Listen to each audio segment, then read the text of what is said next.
Welcome to the Black Doctors Talk podcast. I am Deandra Taylor, the Executive Director of the Black Doctoral Network. Today I'm joined by my friend and colleague, Dr. Frederick Douglass Dixon. Dr. Dixon, welcome. Thank you, and thank you for having me. This is a wonderful opportunity. I look forward to our conversation. And again, I like what the Black Doctoral Network is doing. Thank you so much. First, I'd like you to start off by telling our viewers and listeners a little bit about your background and upbringing. So, your origins hail from Chicago, Illinois. Tell us a bit about that.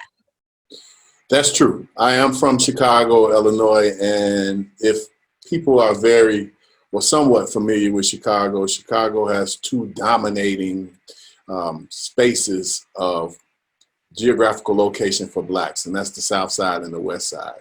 Clearly distinctive by the way history has written it. But I'm from the South Side and very proud of being from Chicago, and look at Chicago as this base that has allowed for me to have so many experiences, particularly from a background that is deeply historical, has a deep way of forwarding the accurate history of Blacks, although you won't find it in the mainstream narrative.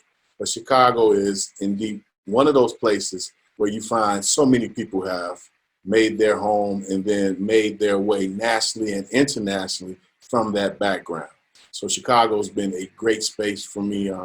And being from Chicago, the one thing that I understand is that when we think about struggle and resistance, and it's tied to history and Black studies, that there are a lot of different stories. And sometimes the mainstream narrative doesn't allow for them to have their separate space. So it kind of paints a monolithic kind of view, which is not true. And Chicago is based in that reality that it is not true and it is not monolithic. Thank you so much for that. So can you tell us a little bit more also about perhaps your home environment? What was it like for you growing up in Chicago?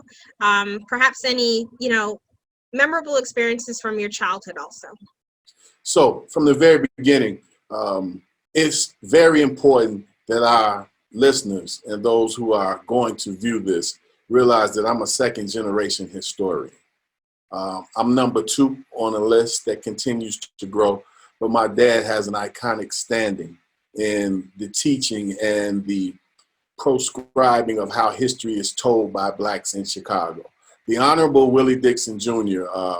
Was the lead historian at the Jean-Baptiste Point du Sable Museum for over 30 years. And that at that time was the largest and the most popular Black museum in the United States. Also, he was a radio and TV host, as well as a historian and a formal educator in higher ed. So my intimate connection to history starts in my home. Hence, you hear the name Frederick Douglass. And that pretty much so shows my dad's brilliance on what he thought about what was important. And there's no bigger connection or there's no bigger signal than one's name. So as a young man, I didn't understand what he was attempting to do. But as I continue to grow into middle age, there's nothing that I don't understand now about his brilliance because I know him, but because of his ability to look into the future and be able to put forward what he thought was important. So folks, all the time, they at least stop, Ms. Taylor, they at least stop when they see a resume that says Frederick Douglass. Some of them may stop and keep going, but the idea of the name of Frederick Douglass, well, Frederick Douglass in our history, he's a very unique figure. And I think that when we think about Frederick Douglass, we don't know quite enough about him, which happens to a lot of our history figures. Frederick Douglass's original name was Frederick Augustus Washington Bailey, born in 1818, Talbot County, Maryland. And he changes his name as a fugitive slave. And he travels to Europe. And he's speaking tour with a group of white females who are, presenting Frederick Douglass as this antithesis of what a slave can't do. And he goes into a play called Lady of the Lake. He walks in, Frederick Augustus Washington Bailey. He walks out, Frederick Douglass. He takes the name of the protagonist and makes it far more famous than any play. But Frederick Douglass was indeed one who wrote brilliantly. And I think that when we think about Frederick Douglass, he gives scathing critiques of America. particularly, I guess what most folks would say is his most famous speech, What to the Slave is the 4th of July, July 5th, 1852, Rochester, New York, where he questions the idea of patriotism and what that means for the slave. Well, at that point, he gives a very straightforward critique. He says that, you know, the day that you celebrate, I must mourn. And I think his words are more than apropos. He says, the feeling of the nation must be quickened. The conscience of the nation must be roused. The hypocrisy of the nation must be exposed, and its crimes against God and man must be denounced. Go where you will, search where you may, and you will agree with me that for revolting barbarity and shameless hypocrisy, America reigns without a rival. Now, that's pretty straightforward in his critique, but imagine that day. He pretty much rained on everybody's parade. And I think that's one way to add to the major narrative. And I think when we think about Frederick Douglass now, when he asked the question, what to the slave is the 4th of July, we've had those words since 1852. I think now, particularly with what's going on in our society, the question should at least incorporate the thought of what to the slave's children is the 4th of July. Absolutely. Thank you so much for explaining the origins behind your name, the connection, of course, to your parents and them naming you that, and, you know, their background as well. I'd like to go into a little bit about your undergraduate studies. So you had majored in sociology and criminal justice. So what had piqued your interest coming out of high school to go into those fields? I think the idea of sociology was just natural to me because I was always one that was very interested in my own society, particularly where I lived in Chicago. And where I lived in Chicago is it's a sociology, it's a dream. And we always kind of narrow it down to two corners. And the two corners where I grew up was 79th and Halsted. And if anybody's from Chicago, they're probably like, oh, wow. Or those who know that area can understand that that area has indeed for the longest time been a hodgepodge of sociological study that's been undertaken by the University of Chicago and many other institutions. But at one time, it was the corner of Jesse Jackson's breadbasket after the death of Dr. Martin Luther King Jr. Also, on this corner, you can find perhaps every ill that exists in many communities. But 1/2 block north is a Chicago police district, the 6th district. So it's a police station there. And then 1/2 block east is the final call administration building for the Nation of Islam. And it's very funny how that sociology works itself out, Ms. Taylor. So you see the police, and we can talk about policing later, but there's a force that goes behind the thought of policing. And then you see this corner where there's this hub of activity, and some of it is very nefarious. And then 1/2 block east, where it's the Nation of Islam and nothing happens, complete peace. So when I think about sociology, I think I was set up to kind of look at the study of society, and it was very intriguing. And then it tied into criminal justice. So when I thought about that, and going back to kind of date myself, this was right around the time of where we began to look at the 3-strike rules and some of those things that now are stalwarts of the criminal justice complex or the prison industrial complex. And I think looking at all of those things, I was very intrigued in some of the studies.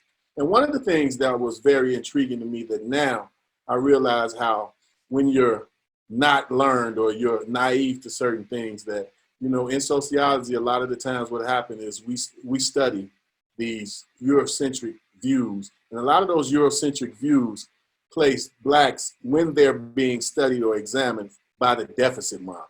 So I was always intrigued why that was able to dominate the classroom instruction. So I think that from the very beginning, particularly in a formal sense with sociology, I was there to extract some of the strategies and techniques we looked, and I was always able to challenge them.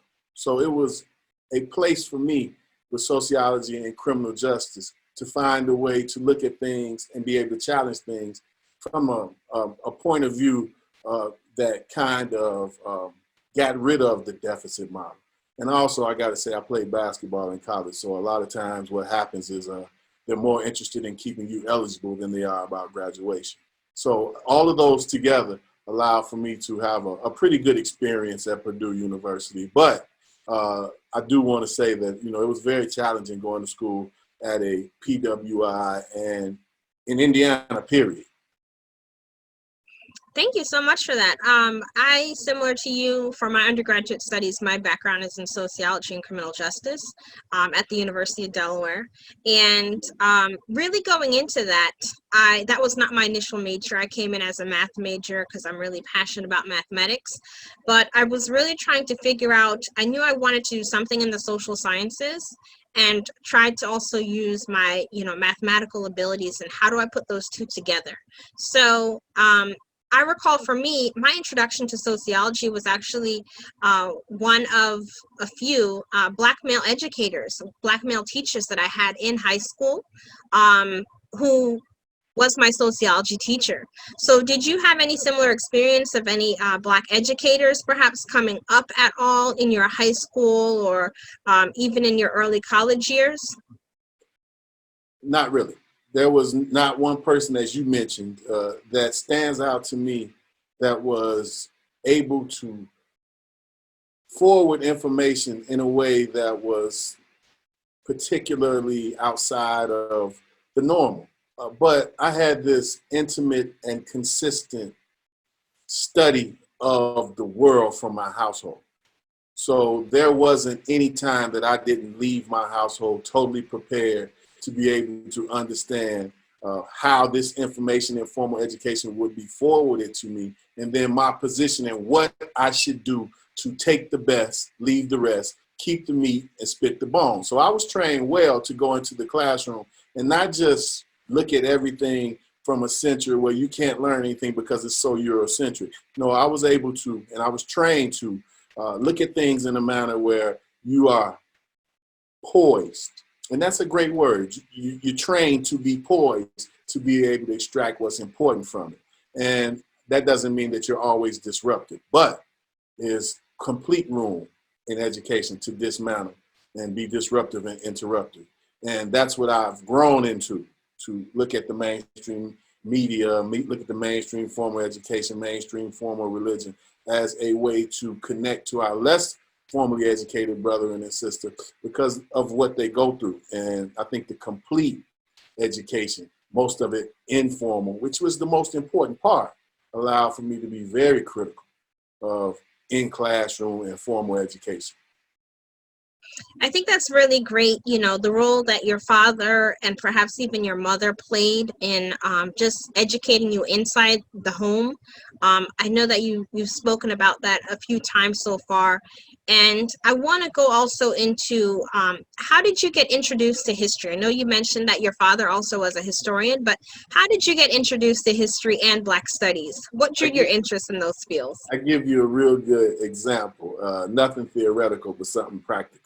I was going to kindergarten as, I guess, a 5-year-old, and I already could read and write cursive because my dad spent so much time with me. But I remember one of those meetings with my teacher. The teacher was, kind of concerned about some of the things that I said. And one of the things that I said was, I told my teacher that I hear Martin Luther King, and he's in my household all the time. Well, the truth of that matter was my dad would play Martin Luther King albums in the morning, 5 a.m. So I would wake up to hearing that.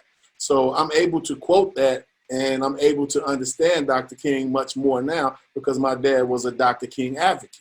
So I think that in turn shows the power of learned behaviors and how I learned about Dr. Martin Luther King and how I've had some times as a young scholar and just someone who is organic about understanding about Dr. King, how I've kind of grown, which means giving him some critiques that were sometimes not fair, but well worthy of the struggle and the tension and the push and pull that goes about when you're a scholar. Thank you so much for that. Now, I know that you're working on a new book. So can you tell us a little bit about that? Yeah, it's a book about student activism and protests during the rise of the Black Power movement in Chicago. And one of the things that it is and it represents is a way to expand dominant discourse when we talk about student activism, protests, and when we begin to think about how it's been written. So one thing that happens when we talk about student activism and protests is normally what's been documented is normally about students who are militant, considered radical and militant students at a traditionally white institution and what they did from there.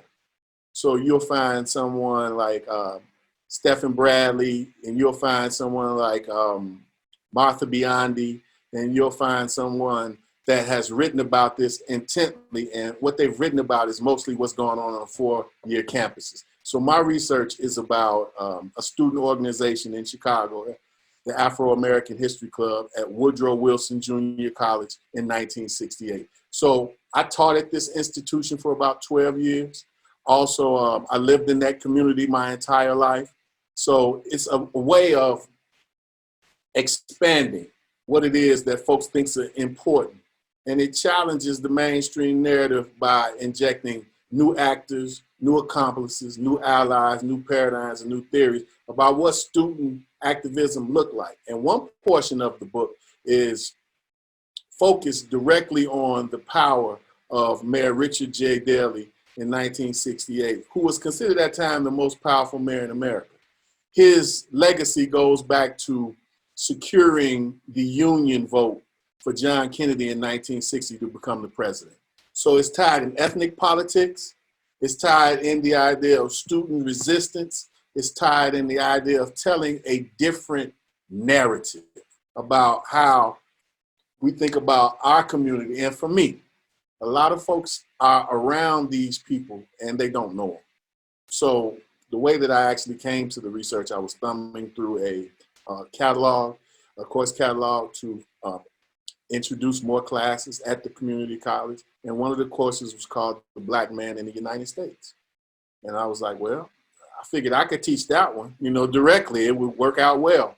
But what I didn't know was this was one of the classes that was demanded from the protest in 1968. And it was still on the books. And I think this was 2007 and it hadn't been taught since 1984. Wow. So it's still up being taught now, as I know.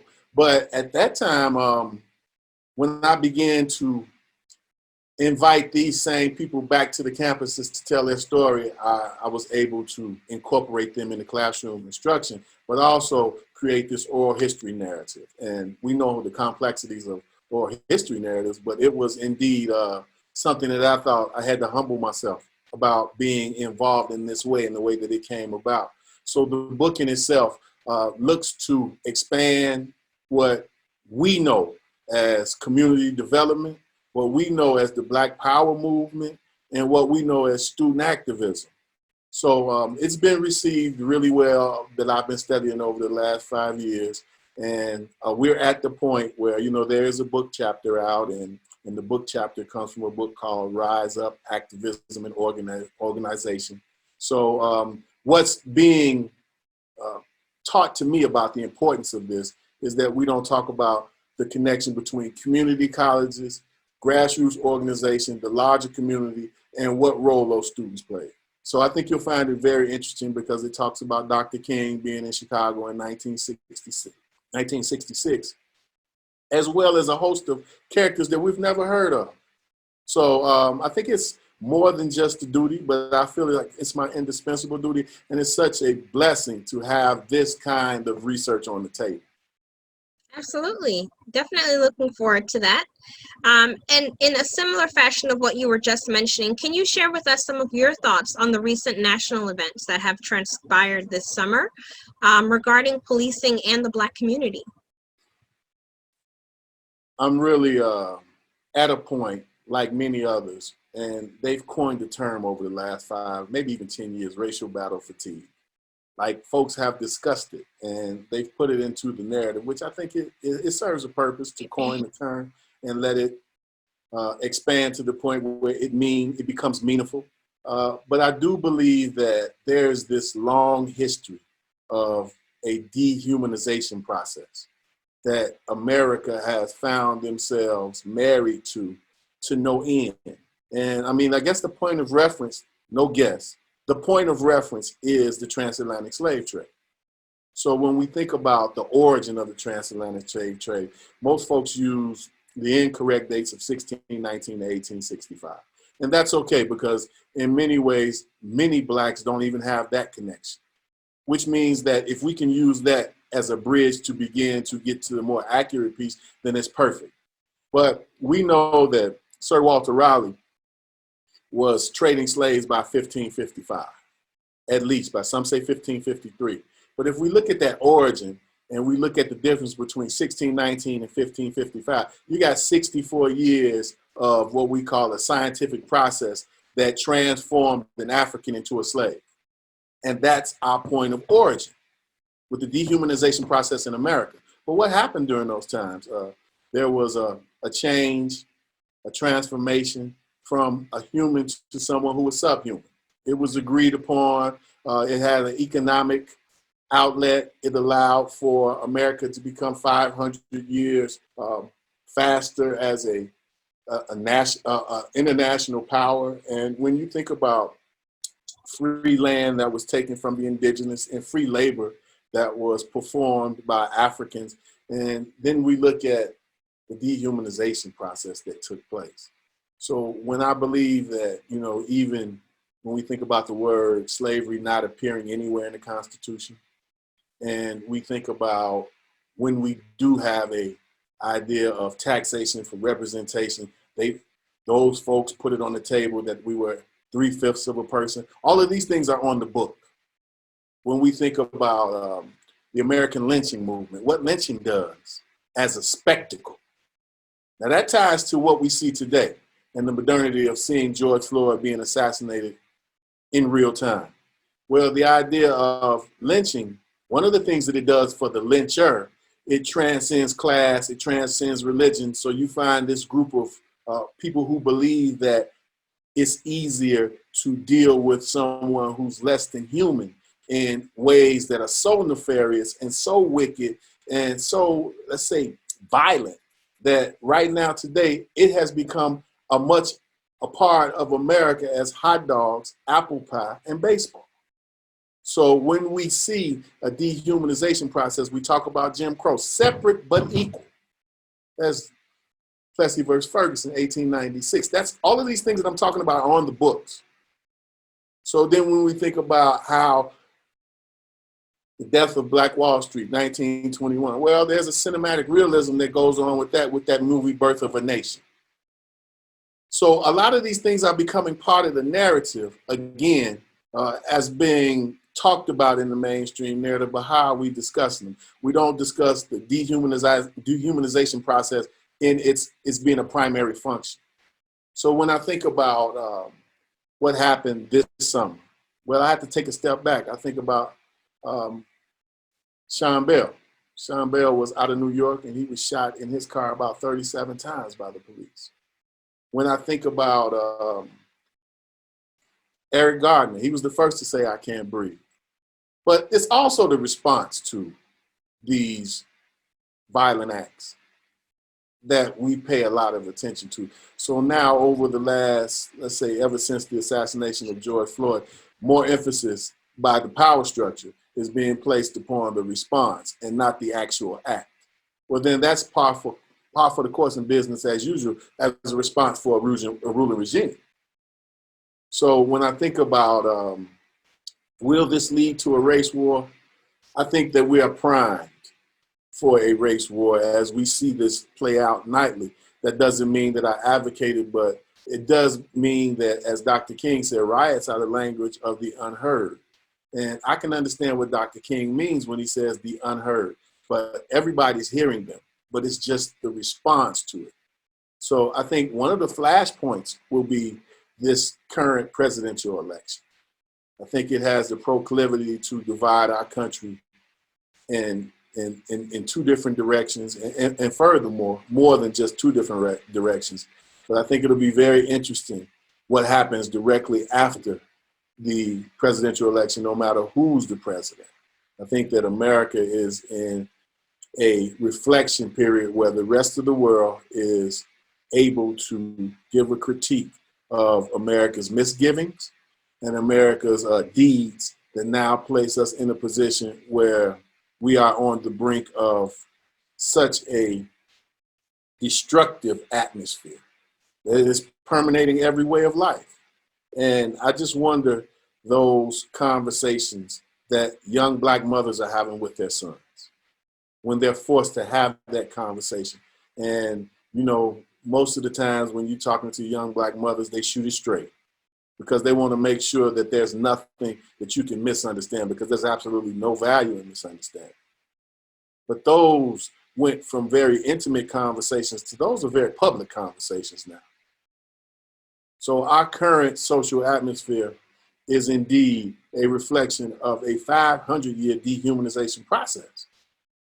And when you think about what that means as far as a spectacle, it means that for those young folks who saw, and everyone who saw George Floyd, there are at least two different ways to look at it. One who says that indeed that was wrong and that was just outside of the idea of humanity. And then there's others who really believe that that is perfect response and how America should move forward. So the days ahead will be very difficult, as Dr. King said, but I think that there will come to a point where the conversation won't just be about tickling the ears, and it won't be some super sensational legislation that will take pride over the daily lives or the daily rhythms of America. They'll have to deal with it directly.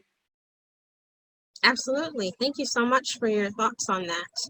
Now, the University of Wyoming recently opened the Black Studies Center, for which you are the founding director, and it's part of the African American and Diaspora Studies Department in the School of Culture, Gender, and Social Justice.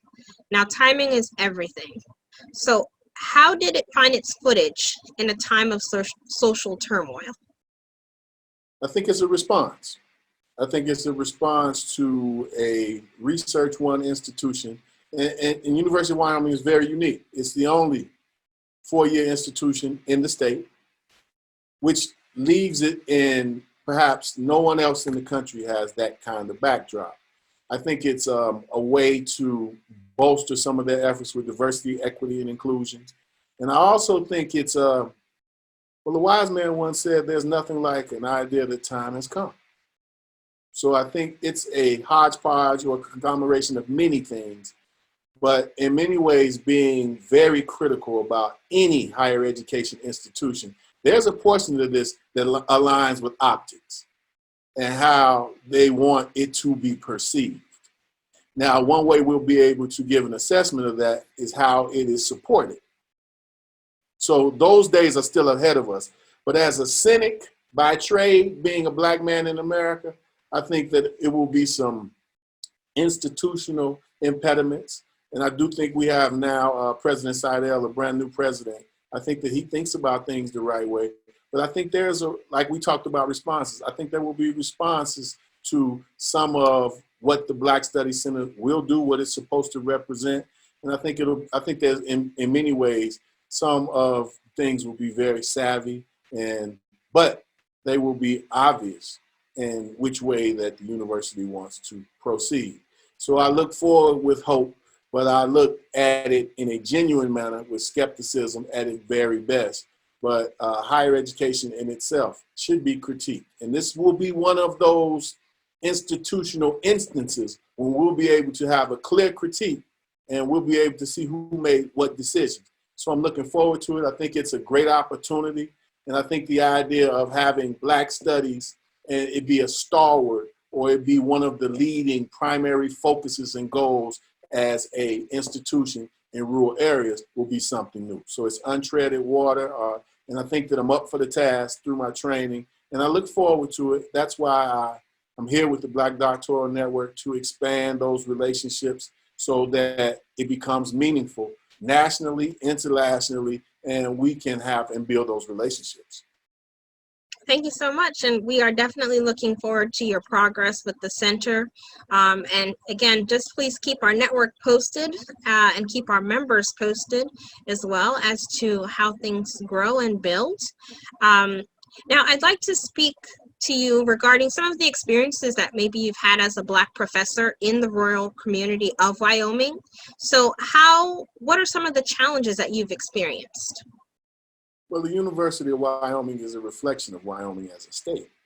And there's this overarching mentality that leaves with a slogan.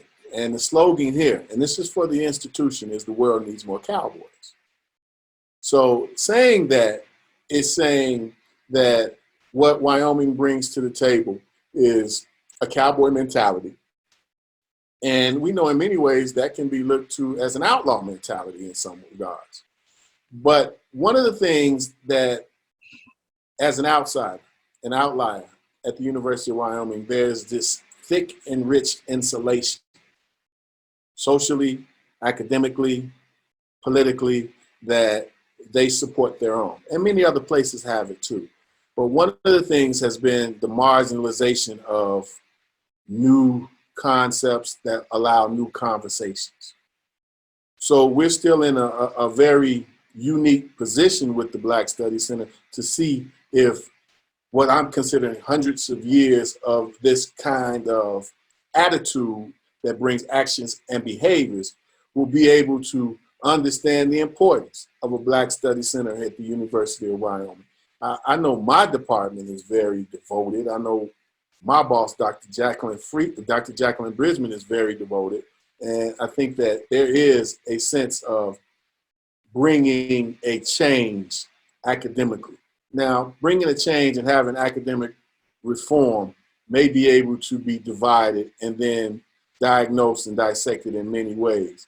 But initially, I think that it looks good for the institution, and the University of Wyoming in itself is very much hell-bent on sometimes looking at things through a cowboy mentality, which represents their fathers, their mothers, their grandmothers, and the legacy here at the University of Wyoming. So only time will allow for us to be able to look at a change. And I think it'll be very difficult. I think it'll be worth the effort, but I do believe that some of the difficulties fall with the University of Wyoming and the backdrop of Wyoming as its legacy.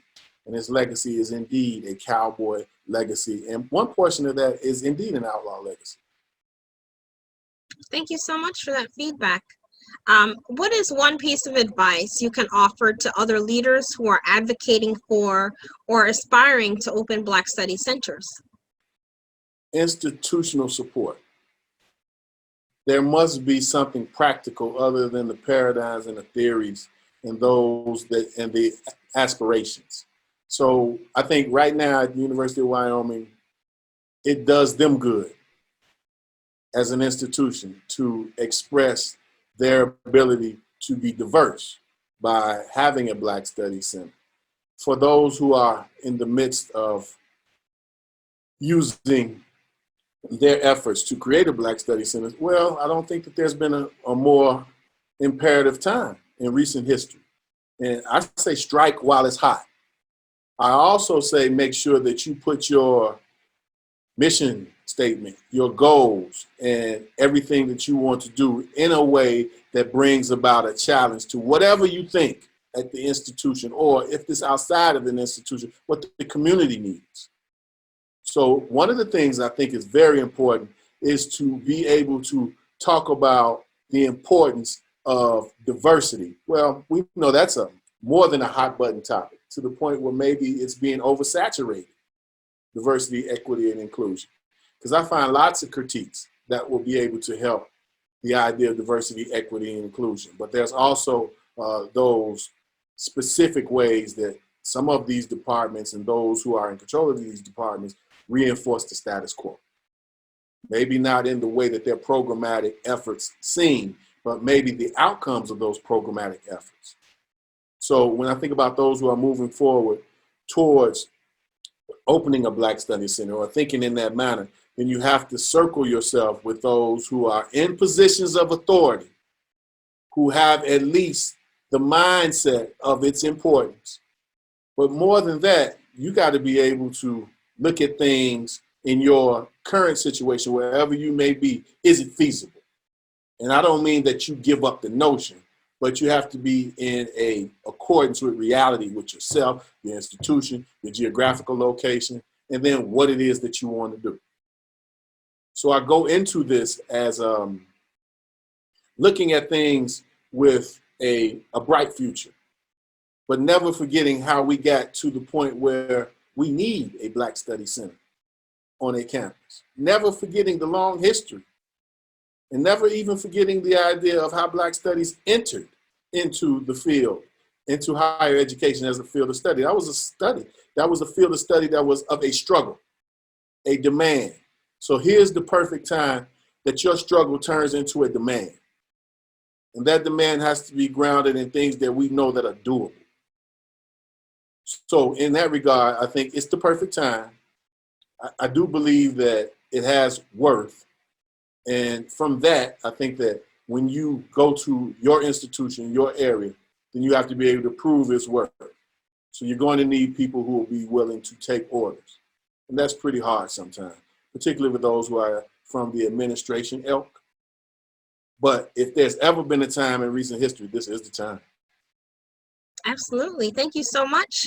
Now that we've talked a bit about the present as well as the future, I want to actually transition back to the past. So in 2019, Black Studies reached its 50th anniversary of being a formal discipline in higher education, as you had mentioned. So what does that milestone mean to you, both personally and professionally? That's a great question. And when I think about Black Studies, we have to be very clear on giving an accurate, balanced, fair, and coherent critique. Well, it starts, as we mentioned, formally. Let's make sure that we understand what formally means here.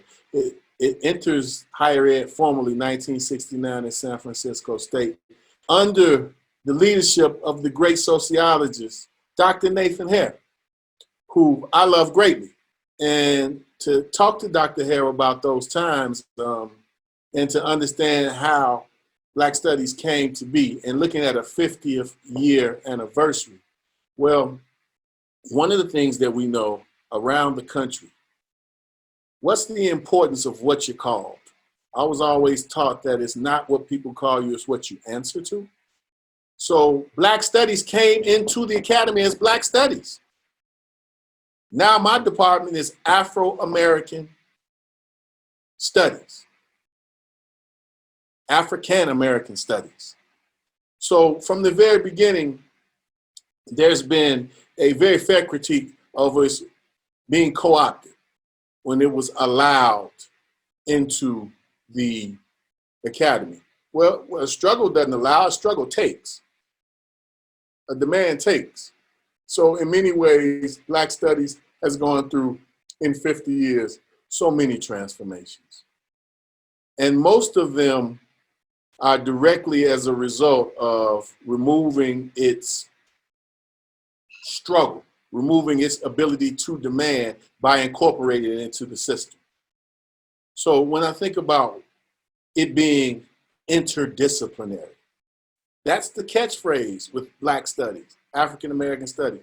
In many ways, when you look at that, Ms. Taylor, you look at the ability to say interdisciplinary, and now there's the term multidisciplinary, which when you watch it play out, that means almost anyone can teach those courses.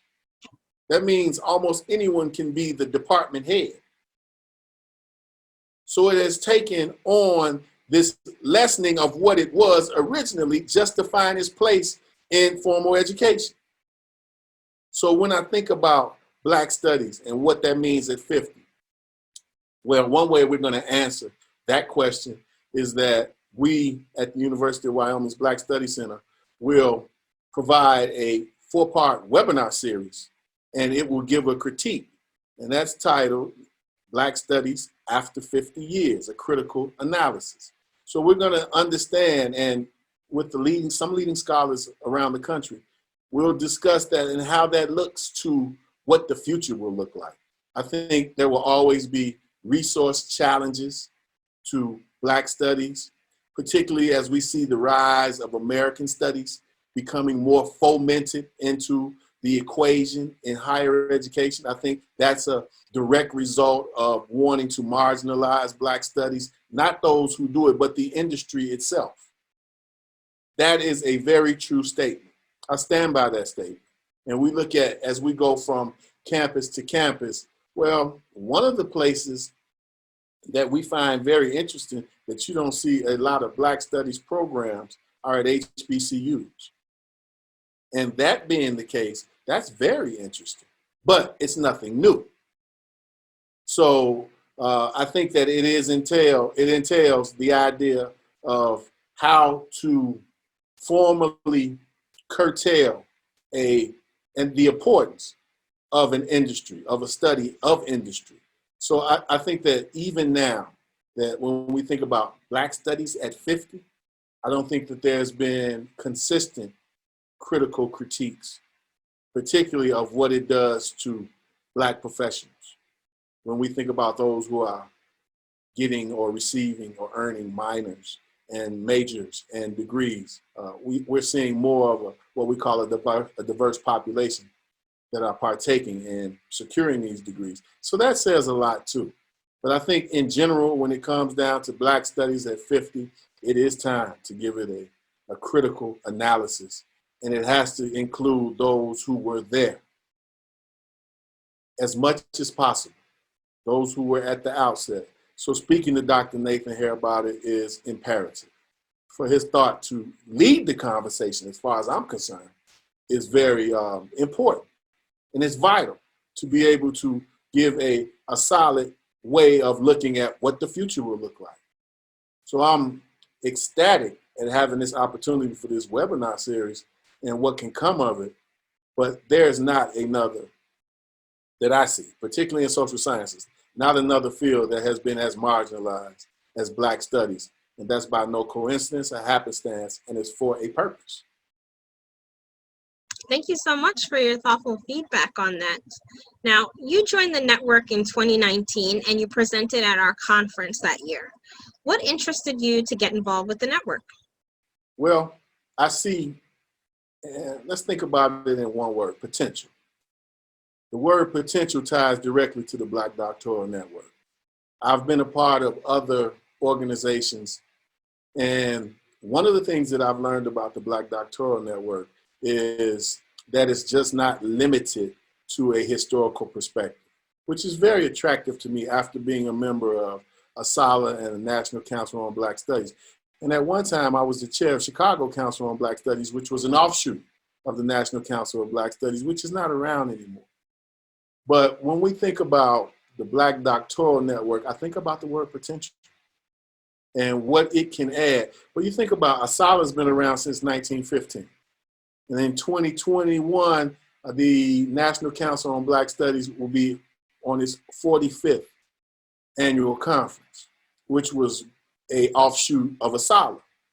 So when you put it on the table and you think about it in a very critical manner, then there are definitely new times which call for new voices to become parting of the waves and including, very inclusive. And I think the Black Doctoral Network does that. What I want to say about the potential is many folks say too much is given, much is required. And I think that's very true. They also talk about potential in a very straightforward way when they say potential delayed can become potential denied. So when you think about those two paradigms and where Black Doctoral Network has become so popular, is because it's answering the call. And it's very much so needed. And I think if it were marketing or something as a product, it has the potential to include so many who are not just historians. And it does have the idea to impact immediately what those ladders and what those bridges look like for future doctors.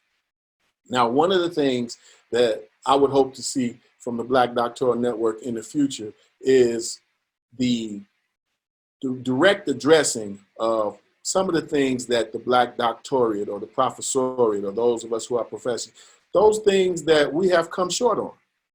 And to give that critique is very important for the Black Doctoral Network because they speak for more than those just historians. So when I think about what E. Franklin Frazier coined, he coined the failure of the Negro intellectual. Although that sounds like a harsh critique, with all that we are facing in our American and global society, I think that the Black doctorate, the Black professors, and those who are formally educated to that ilk they do themselves great justice by being able to have a critique or an analysis that looks to some of the things that have not worked. And one of the things is sometimes the attitude that one has when, you know, they become a Black doctorate. Well, I'll say this, Ms. Taylor, my experience was I studied like hell for about 4 years. And then one day I walked into one room and I walked out of that same room and I was invited into a group that was less than 1% of the population. And things actually did change. So only a system allows for something like that to become where it's business as usual and par for the course. So I say the word potential in many ways when it comes to the Black Doctoral Network. But I think there's also potential to improve greatly by giving these what some would consider to be well-timed critiques. And I think it's more than apropos that the Black Doctoral Network lead the charge in that because of its potential. So in praising the Black Doctoral Network, which I do find its worth, I think there's some things that will even greater, become a greater part of its worth. If it's done in an earnest manner, then, you know, sometimes that means it will become unpopular first and may stay unpopular, but that doesn't mean it's not needed.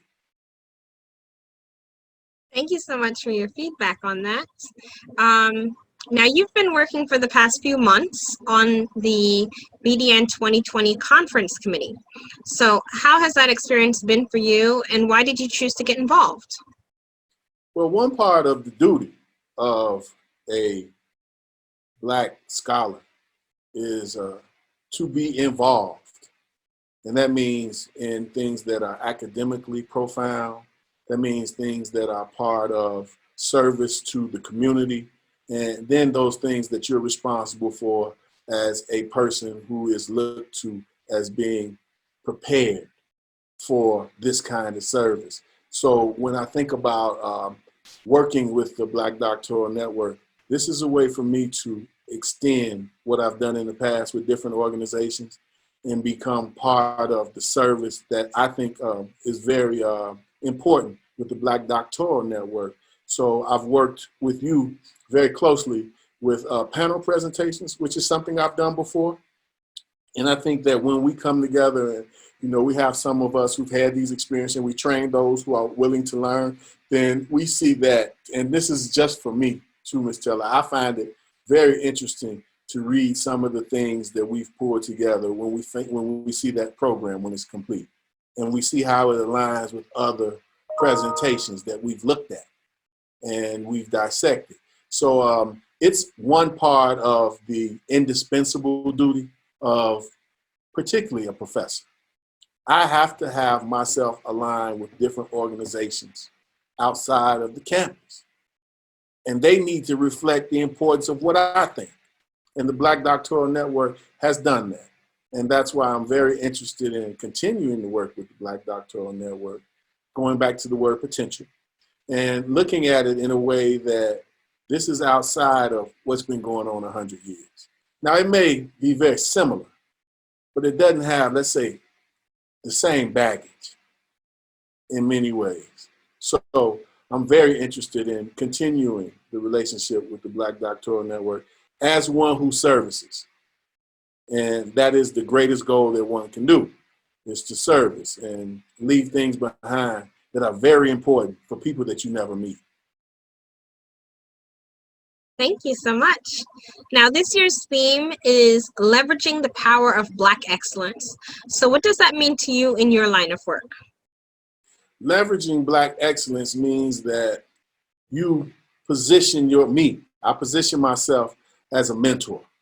I position myself as one who's able to point towards avenues and provide these, let's say, social, educational paradigms that connect what naturally is a part of our younger generation. Let's think about our younger generation, particularly those who are in the middle of these protests.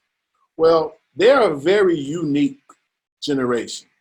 One thing that they haven't had, which has worked, I think, in their own best regard, is they haven't had, per se, the exact civil rights training that those generations like my generation and generations before me have had, because it was so close to those times. They've actually been separated from those times through a myriad of different events and circumstances. So a lot of times when we think about those young folks who are marching now, who are claiming to want defunding of the police, let's be very serious. Those are the grandchildren of the crack epidemic. They are in that line of being 40 years away from the 1980s. And when we think about the 1980s, I call it R&B, Reagan and Bush, and what those particular presidencies did to set up what we are now. And a lot of times when I think about policing, and a lot of these young people have had, particularly those who are marching now, some of them, particularly the young ladies, those Black young ladies have had their first contact with police coming through a school setting. So that's a little different about their generation. And that's what has allowed for them to stand up and speak the way that they do now. Because number one, they didn't understand or weren't taught thoroughly the idea of nonviolent direct action when others are being violent towards you. That separates them. So I love the idea of their fortitude, and they have this intrinsic connection that allows for them to look as if there's this training going on, when in all actuality, this is what they call their gut reactions. So I think there's one way that we are able to speak with them, and as a historian, we have to be able to explain to them what has gone on before. But we do not set the parameters. Therefore, we do not set their outcomes. So we cannot be restricting with this group. They just won't, they won't have it. They won't be a part of it. So I think to understand this generation, it just always reminds me, and there's an ayah from the Holy Quran that reads, a reminder always benefits the believer. And to see them and the way that they are reacting, it is indeed a reminder of some of the things that my generation did not do correctly, did not think was important enough to stress. So that's a critique that we give. But what I do understand is they will raise generations on these events that we are seeing now. So it looks even brighter for future generations. And I want to be in a position, I go back to positionality, to be able to explain what happened before and not be restricting, but be a guide and allow for them to partake of those things that were mistakes and deal with them as they may and not have an attitude about how they respond. Thank you so much for that feedback. I really appreciate the conversation that we've had. One of the key takeaways from what you've been mentioning is really the need and the call for critiques, honest, thoughtful critiques. Also to give, praise where I guess praise is also due.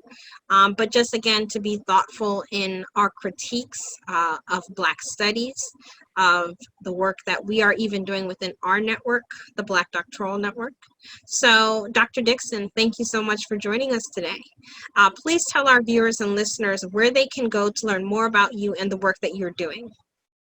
Well, they can reach me directly at fdixon, F-D-I-X-O-N, at uwyo.edu. Very soon, by the beginning of October, the website will be up and running, and we will be moving forward to our 4-part webinar series. We hope that you'll join us with that, because we intend to set the pace for what the Black Studies Center will provide here in rural areas, nationally and globally. But I thank you, Ms. Taylor, and I want to say this. I want to thank you for all your hard work. I mean, I work with you daily, so I understand. And a lot of times you keep me on my toes, and that's always good. And, the idea of making sure that we reach our deadlines in a timely fashion, and even if we have to revisit them, it's been something that's been very refreshing for me to work with the Black Doctoral Network. And that's one of the things that interests me very much so, is about how we are able to go from the last 5 weeks to where we are now. An incredible amount of work has been done under your leadership. So I find it very refreshing when I think about some of my other experiences. So I have to tell you, I thank you for that. You're absolutely welcome, and thank you so much for those kind words. So, listeners, to connect with Dr. Dixon, he can be reached at fdixon@uwyo.edu. Thank you for joining us today for the Black Doctors Talk podcast. We hope you'll join us again next time. But for now, be sure to like, share, subscribe, and tell a friend.